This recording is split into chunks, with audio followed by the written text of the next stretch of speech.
Tokkummaa fiixee ayyee maraabaa tole.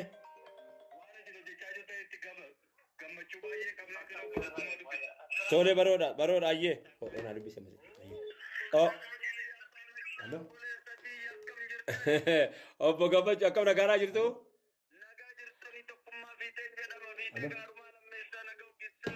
Akkana beekeera obbo Tokkummaa naga'uu beekeera olbaako ulfaadhaa galatoomaa.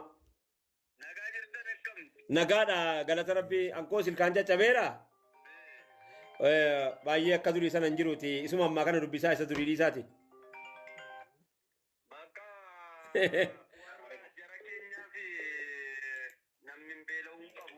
Beelaa miti amma rakkoo rasaasaa dhaamaniiti karaa affaariin malee karaa biraan qabanu gubbaadhaan karaan itti ugguramaa jira karaan wanta ugguramaatu jira karaan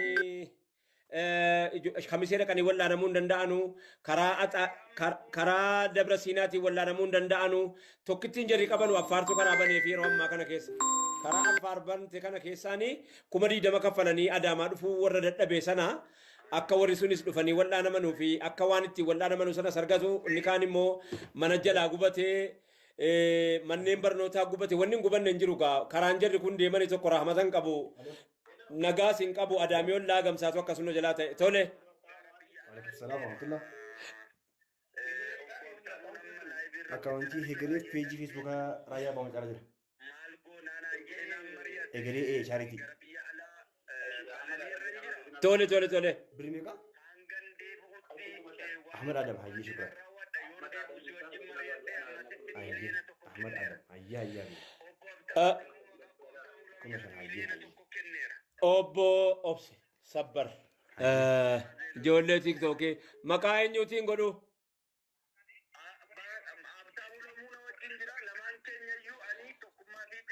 Tokkummaa fiixee birrii miliyoonii tokko akkaawuntii eegalee irratti hangacha isiniin jedha.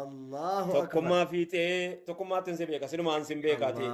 Eessa geeffatta hortuus eessa geeffatta? Biyya alaa deemaan jira yoon dhufe immoo dhaqeetan qaamaanan dhaqee waan an godhu godhaa wanni isin itti jirtan kun nu gammachiisee jedha.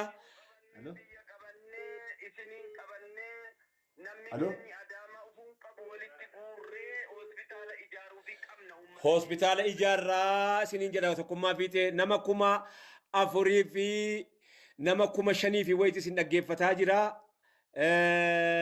Nama 5,000 fi wayiiti isin dhaggeeffataa jira. Obbo Tokkummaa fiixee qarshii miliyoona tokko Habtaamuu Lamuutii wajjiniin jirra jedhee ammaaf Tokkummaa fiixee birrii miliyoonii tokkoon isinii kennaa garuu yeroon dhufee mana barnootaa sana ijaaruu qabnaan jedha. Amma dhaabbata egeree irratti galiinuu godhu yoo rabbi jedhee maallaqa keessan kana fuuneeti bakka isiin dhayxee itti cabxu isinis arguuf teessan yoo rabbi jedhe inshaallah.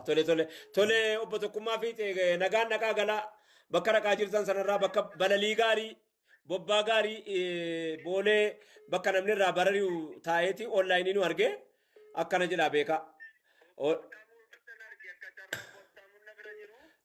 Habtaamuun warra wajjin guddanne eessa sirriitti.